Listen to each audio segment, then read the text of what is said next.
أعوذ بالله السميع العليم من الشيطان اللعين الرجيم. بسم الله الرحمن الرحيم. الحمد لله وكفى والسلام على عباده الذين اصطفى خصوصا على محمد المصطفى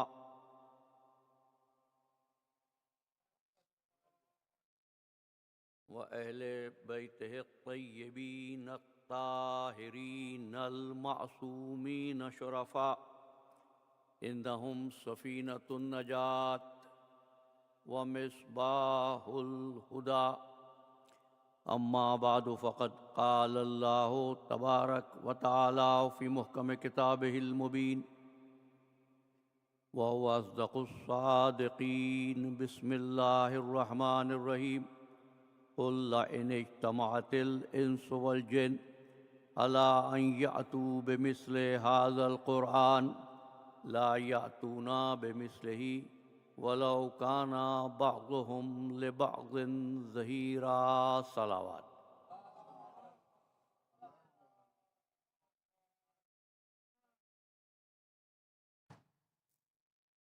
عزیزان من،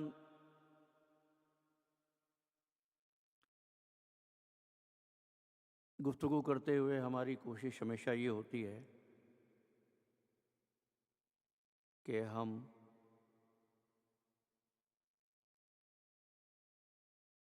اپنے سننے والوں کو دعوت غور و فکر دیں، اور یہ عرض کرنے کی کوشش کروں کہ میرے مطالعے کا حاصل یہ ہے، اور آپ سے اس امید کے ساتھ بات کرتا ہوں کہ جہاں آپ سماعت کرتے ہیں ثواب کے لیے، وہاں اس کے ساتھ ساتھ سوچنے کے عمل کو بھی جاری رکھیں، اس لیے کہ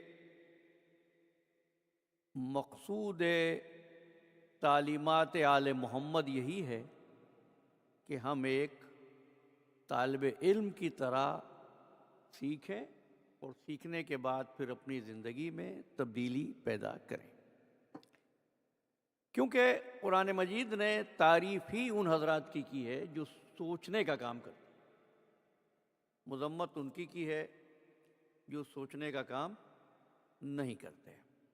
ان کو قرآن نے سورہ انفال میں نجس ترین مخلوق قرار دیا۔ میں نے پہلی رمضان سے جس عنوان کا ارادہ کیا تو اس حد تک تو اپنی کوتاہی کا اعتراف کرتا ہوں کہ وہاں تک ابھی بات شروع ہی نہیں ہوئی، لیکن کیونکہ اب ہمارے پاس کچھ ایام اور ہیں تو انشاءاللہ گفتگو بھی کی جائے گی، اور آپ کی جو توجہ ہے، میں تعداد کی بات نہیں کر رہا، جو آپ کی توجہ ہے ہماری گفتگو کی جانب، وہ یقینی طور پر ایسی ہے کہ میں سمجھتا ہوں کہ ہم یہاں سے آل محمد کے علم کی خیرات کا تبرک لے کر اٹھ سکتے ہیں۔ آج رمضان المبارک کی 17ویں تاریخ ہے، اس لحاظ سے یہ تاریخ اسلام کی ایک نہایت اہم شب ہے، اور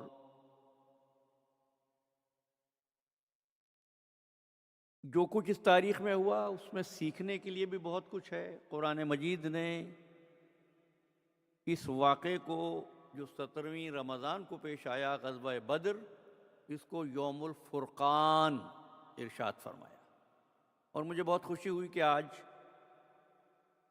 میرے 2 محترم بھائیوں نے کل کی گفتگو کے حوالے سے کچھ پوچھا، اور میں یہ سمجھتا ہوں کہ آج کی تاریخ کی مناسبت سے یہ سوالات کچھ اتنے مفید ثابت ہوئے کہ ہماری تقریروں میں ایک تسلسل پیدا ہو جائے گا۔ میں نے کل عرض کیا کہ سرکار ختمی مرتبت سے لے کر امام حسن علیہ السلام تک ظالم کا چہرہ ہمیشہ چھپا رہا. یہ معلوم نہیں ہو سکا کہ ظلم کرنے والا کون ہے. اس کو روایتوں نے بچا لیا، اس کو مورخوں کے قلم نے بچا لیا، اس کو مذہبی اجارے داروں کے مفادات نے بچا لیا، لیکن یہ معلوم نہیں ہو سکا. نتیجہ کیا ہوا؟ قاتل بھی رضی اللہ تعالیٰ عنہ ہو گیا، مقتول بھی رضی اللہ تعالیٰ عنہ ہو گیا، دعویٰ کرنے والا بھی جو ہے سچا کہلایا. جس بی بی نے دعویٰ کیا وہ بھی صدیقہ، اور جس نے رد کیا وہ بھی صدیقہ. میدان جنگ میں جو سواری پر سوار ہو کر میدان جنگ میں علی کے مقابلے پر آئی تو وہ بھی قابل احترام اور یہ بھی قابل احترام. عقل کی اس سے بڑی توہین اور کیا ہو سکتی تھی؟ عقل کی اس سے بڑی توہین اور کیا ہو سکتی تھی کہ دو آدمی آپس میں برسر پیکار ہوں اور آپ یہ کہیں دونوں سچے ہیں. دیکھو، علم و دانش کی وادی میں جب دو آدمی بحث کریں دونوں غلط تو ہو سکتے ہیں لیکن دونوں صحیح نہیں ہوتے، خاص طور پر جب ہمارے پاس معیار بھی ہو. دشمن آمادہ تھا. بس ایک جملہ سنیے غزوہ بدر کے حوالے سے. غزوہ بدر جس کو قرآن مجید نے یوم الفرقان فرمایا، حق اور باطل کو الگ الگ کر دینے والا دن. 313 روزے دار،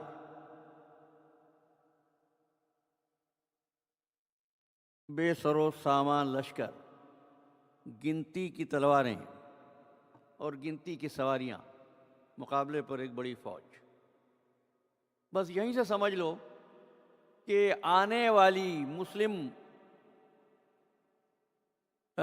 مختصر تعداد کے سامنے جو فوج آ رہی ہے اس کا سربراہ کون ہے.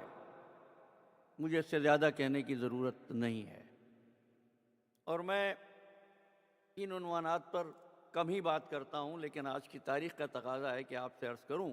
جب غزوہ بدر ہونے لگی تو سرکار ختمی مرتبت نے ایک دعا مانگی. وہ دعا یہ تھی: پروردگار، آج اگر مسلمانوں کی اس قلیل تعداد کو تو نے کامیابی سے سرفراز نہ فرمایا تو زمین پر تیرا کلمہ پڑھنے والے ختم ہو جائیں گے. ٹھیک ہے جناب، تعداد کتنی ہے؟ میں نے کہا بس اس طرح سے آپ کی توجہ رہے. تعداد کتنی ہے؟ 313. فرمایا کہ آج ان کو کامیاب فرما دے. اگر یہ کامیاب نہ ہوئے تو اسلام مٹ جائے گا. آئیے آگے چلتے ہیں. 60 ہجری میں پھر ایک حق و باطل کی پیکار ہوئی. کہاں؟ کربلا میں. اب اہل حق کی تعداد کتنی ہے؟ مشہور 72. ٹھیک ہے، 313 سے بھی چھوٹی تعداد ہے نا. اب امام حسین علیہ السلام ایک دعا کرتے ہیں: پروردگار، خدا کی قسم اگر اس پر غور کر لو تو بات یہیں ختم ہو جائے گی. پروردگار، اگر آج ان 72 کی قربانی کو تو نے قبول نہ کیا تو تیرا دین اس دنیا میں پہچانا نہیں جائے گا. رسول کامیابی مانگ رہے ہیں، حسین شہادت مانگ رہے ہیں. بھی کیوں نہیں سرکار سید الشہداء نے فرمایا ان کو بظاہر غلبہ دے؟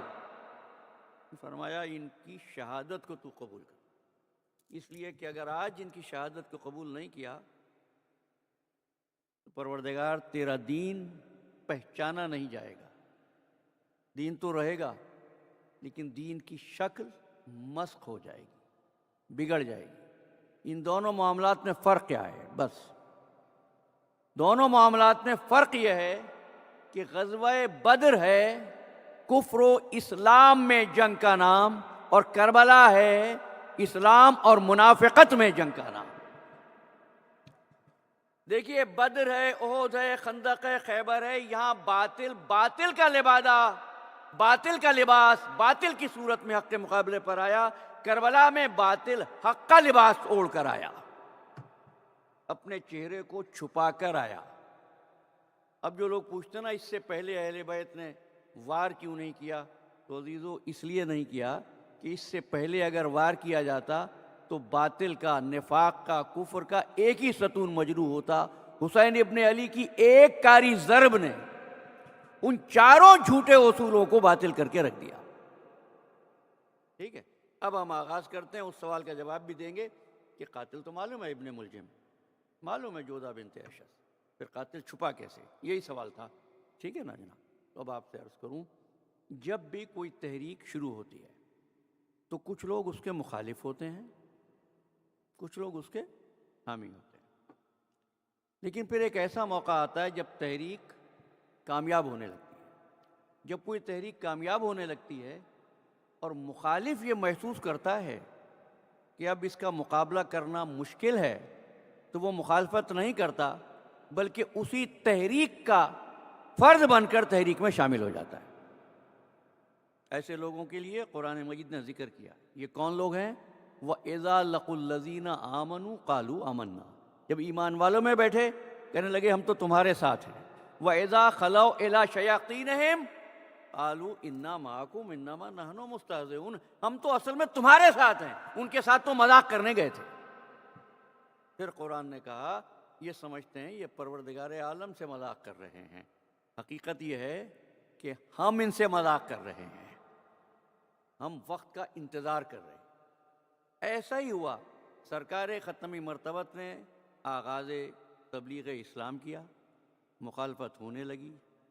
وہ جو کل تک صادق اور امین کہتے تھے حضور کے دشمن ہو گئے، راہ میں کانٹے بچھانے لگے، پتھر برسانے لگے، یہاں تک کہ ایک روز سرکار ختمی مرتبت مکے سے مدینے کی طرف ہجرت کر گئے، لیکن خاموشی کے ساتھ تبلیغ کا کام جاری رہا۔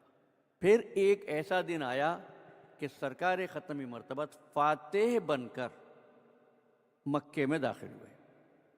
جب مکے میں داخل ہوئے تو اس وقت ایک بلندی پہ کھڑے ہوئے تھے دو افراد، میں نام لیتا نہیں ہوں، تاریخ میں جاتا نہیں، لیکن آج نام لے رہا ہوں۔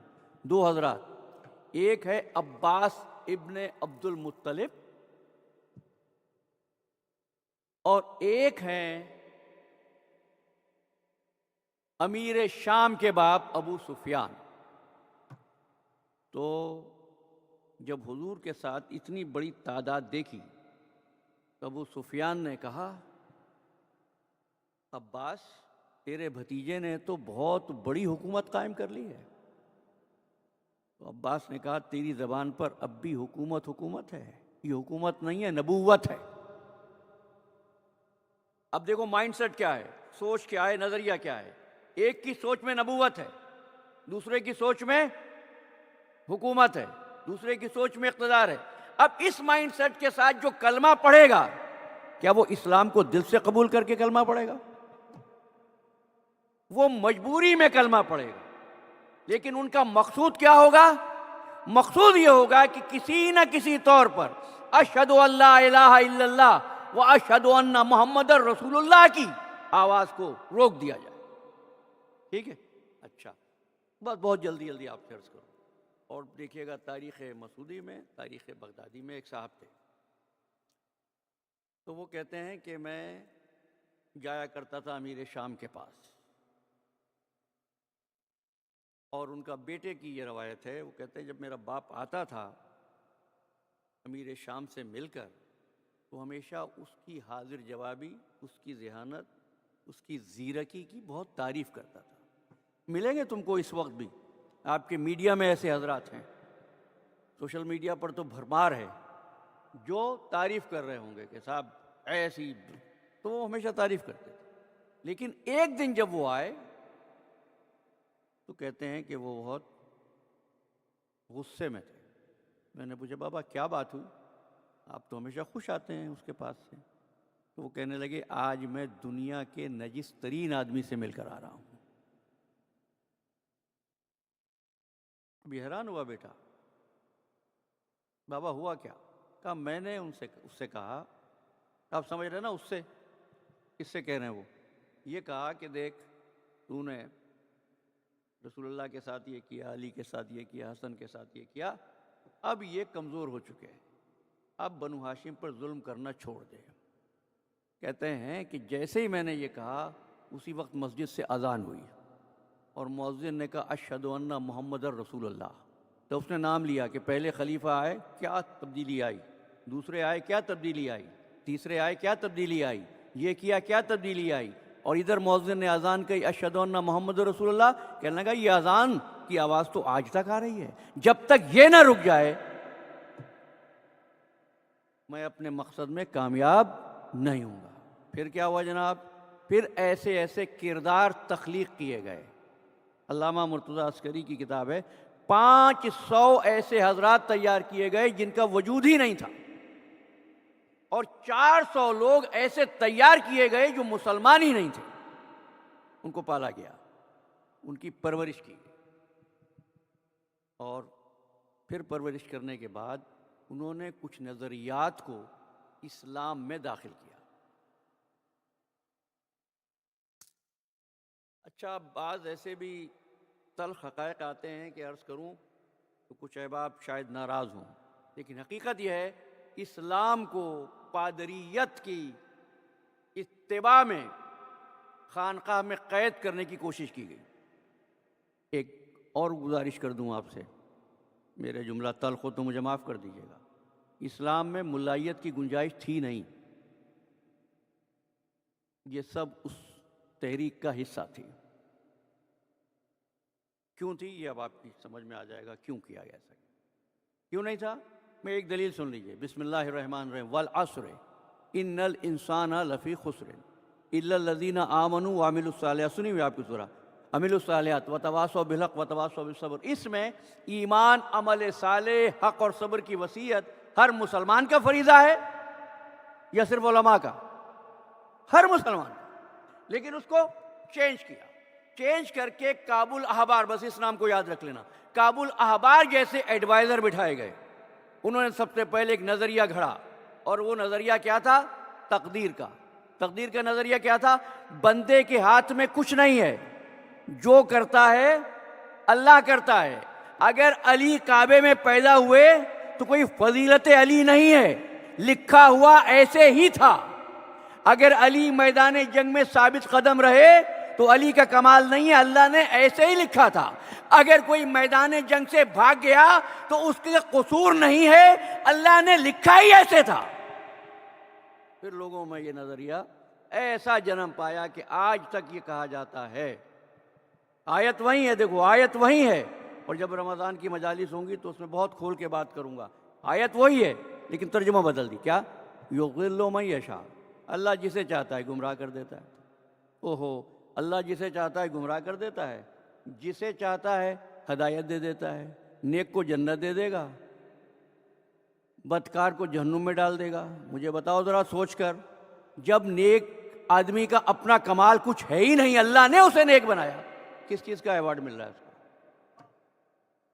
اور وہ جو ہندو ہے، مشرک ہے، اس کو جہنم میں کیوں ڈال رہا ہے میرا پروردگار؟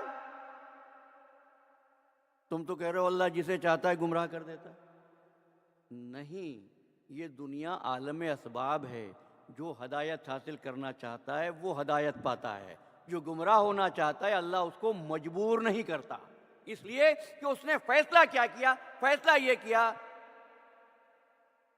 سورہ دہر کی یہ آیات میں پڑھتا رہا ہوں، اِنَّا هَدَيْنَاهُ السَّبِيلَ اِمَّا شَاكِرًا وَإِمَّا كَفُورًا. ہم تو ہدایت کے راستے دکھاتے ہیں، تمہاری مرضی ہے، چاہے شکر گزار بن جانا چاہے کافر بن جانا. ابھی تو میں وہاں تک پہنچا نہیں، لیکن عرض کروں گا یہ جو عذاب ہے یہ کیا ہے؟ اللہ کو تمہیں سزا دے کے اچھا لگتا ہے؟ تمہاری عبادت سے اللہ بڑا ہو جاتا ہے؟ نہیں، ہمارے عمل کی کھوٹ خود ہمیں تکلیف پہنچاتی ہے، یہ ہے سزا. دیکھیے گا، بس آج تو اسی ایک جملے پر اکتفا کر لیجئے، پھر بتاؤں گا. فرمایا کہ بھائی اللہ کو تمہیں سزا دینے کا حاصل کیا ہے؟ اللہ تو یہ چاہتا ہے تم ہمارے شکر گزار رہو. اور یقین رکھیے گا، یقین کیجئے گا، بس ایک جملہ کہہ کے آگے بڑھ جاؤں. یقین کیجئے جہنم انسان خود بناتا ہے، جنت آدمی اپنے عمل سے خود بناتا ہے. کتنے لوگوں نے سنا تم نے میری زندگی جہنم بن گئی؟ تو کیسے بنتی ہے جہنم؟ بتاؤں؟ قرآن مجید نے آواز دی، نار اللہ الموقدۃ التی، یہ جو جھلسانے والی جلانے والی آگ ہے نا، تطلع علی الافئدہ، یہ دل میں نمودار ہوتی ہے، وہ عمل کی کوتاہی ہوتی ہے۔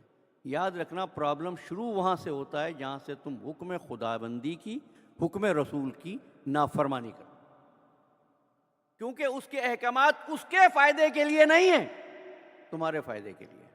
پھر ملت کو رسوا کرنے کا عمل شروع ہوا، کیسی کیسی سازشیں ہوئیں جس کو بیان کرتے ہوئے خود مجھے شرم آئے گی، آپ کو سنتے ہوئے شرم آئے گی کہ کیسے کیسے کردار بنائے گئے۔ قاتل جو چھپا، اب عرض کروں، ہمارے یہاں پاکستان میں کہتے ہیں فلاں آدمی قتل ہوا تھا، میں نام نہیں لے رہا ہوں، آپ پہنچ جائیے، پاکستان کی تاریخ کے جو واقف ہیں، اس کے قاتل کا آج تک پتہ نہیں چلا۔ کہتے ہیں نہیں، ایک نہیں، ایک سے زیادہ قتل ایسے ہیں۔ سعد بن عبادہ کا قاتل کون تھا؟ پوچھئے ملت اسلامیہ سے۔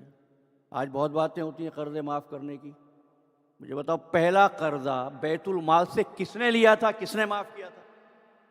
یہ کرپشن کوئی آج کی چیز ہے؟ میں تاریخی واقعات پڑھتا نہیں ہوں لیکن ناواقف نہیں ہوں۔ جناب محترم، میں آپ سے عرض کروں، وہ تیار ہوئے، اور وہ جنہوں نے ابھی کلمہ پڑھا وہ ابو ذر غفاری کو اسلام سکھانا چاہتے تھے۔ تاریخ گواہ ہے کہ ابو ذر غفاری نے کابل آبار کے سر پہ عصا مار کے کہا تو ہمیں اسلام سکھائے گا؟ پھر جناب ایسی ایسی چالیں، ایسی ایسی سیاست، کبھی پوچھ لیجئے گا، آپ کو بتا دوں گا۔ آج صرف اتنا عرض کر دوں، مشہور یہ کیا گیا کہ سعد بن عبادہ کو جنات نے قتل کیا۔ آپ یہ نہ سوچیں ضعیف الاعتقادی آج ہے، اس کے پیچھے بڑی محنت کی گئی ہے۔ اور پھر آپ سے یہ بھی عرض کروں، یہ کہا گیا علی کو خارجی نے قتل کیا، خارجی نے قتل کیا، 3 خارجی اٹھے، واقعہ ایسے بیان کیا جاتا ہے، 3 خارجی اٹھے، ایک اسے مارنے گیا، ایک اسے مارنے گیا، ایک علی کو مارنے آیا۔ اب یہاں تو بتا رہے ہو کہ ابن ملجم یہاں پہنچا، وہ باقی 2 کہاں گئے؟ ان کا کوئی ذکر نہیں ہے۔ تاریخ نے یہاں پردہ ڈالا، اور بغض علی کی نقاب ہمارے برادران غیر شیعہ پر ایسی پڑی کہ انہوں نے سوچا نہیں۔ کاش میرے جملے سن کر اگر ایک بھی سوچنے پر مجبور ہوا تو سمجھوں گا کہ میرے یہاں حاضر ہونے کا مقصد پورا ہو گیا۔ تو بھائی پھر دوسری بات یہ کہ جو آدمی سازش کرنے آیا، نہیں، جو آدمی کسی دوسرے شہر سے کوفے میں وارد ہوا، مجھے بتائیے گا کوفہ کتنا بڑا تھا اس وقت؟ چھوٹا سا تھا نا کوفہ، آج کے کوفے کے مقابلے میں چھوٹا سا تھا۔ آج بڑے شہر میں جب کوئی واردات ہو جائے، جرائم ہو جائیں، تو تحقیقاتی ایجنسیاں کیا معلوم کرتی ہیں؟ یہ آدمی کس دن آیا، کس سے ملا، کس سے بات کی، کس کے گھر اس نے قیام کیا، اس کے بعد پھر کہاں گیا۔ یہ ہوتا ہے نہیں، مجھ سے اختلاف ہو تو ابھی روک دیجیے گا مجھے۔ کسی نے یہ نہیں پوچھا کہ جب عبد الرحمن ابن ملجم مرادی ملعون کوفے آیا، کس کے گھر پر رہا، کس سے ملا، کس کے ساتھ مسجد کوفہ آیا۔ عزیزو، صاف صاف مطلب یہ ہے، خارجیوں کا فتنہ اتنا عام تھا کہ لوگ اپنی دشمنیاں خارجیوں کا نام استعمال کر کے نکال رہے تھے۔ لیکن اب میری بات میں نے کہہ دی، ایک تجزیہ کر کے، آپ کی مرضی ہے مانے یا نہ مانے۔ حسین ابن علی نے کہا منوا کے رہوں گا۔ یہ میں نے کل عرض کیا تھا، اور یہ ہمارے بھائی نے پوچھا اس لیے عرض کر رہا ہوں، یہ حسین ابن علی نے طے کیا کہ تم سے منوا کے رہوں گا وہ کون تھا قاتل۔ اس لیے حسین نے سجدہ آخر مسجد میں نہیں کیا، مکان میں نہیں کیا، صحرا میں کیا۔ کیوں؟ دشمنی کیا تھی؟ دشمنی یہ تھی، ہجرت کی رات علی سو رہا تھا بستر پر، کافر تو ارادہ کر کے آئے تھے قتل کر دیں گے، اب جب دیکھا بستر پہ علی ہیں حیران ہو گئے۔ اب جو گھر پہ بتا کے آیا ہوں کہ آج مار کے آئیں گے، جب واپس گئے ہوں گے تو کیا کیفیت ہوگی ان کی، مذاق بنے گا نا ان کا، تو غصہ آیا، انہوں نے کہا علی آج تمہاری وجہ سے محمد بچ گئے، قیامت تک تجھ سے اور تیری اولاد سے حفاظت رسول کا بدلہ لیں گے۔ آپ سمجھ گئے؟ یہ ساری واقعات، ان کی کڑیاں، میں نے بہت اختصار سے کام لیا ہے، ایک ایک کڑی صرف اور صرف بغض علی، دشمنی اہل بیت سے جڑی ہوئی ہے۔ چھپانے کی کوشش میں کتنے حقائق چھپا دیے جاتے ہیں۔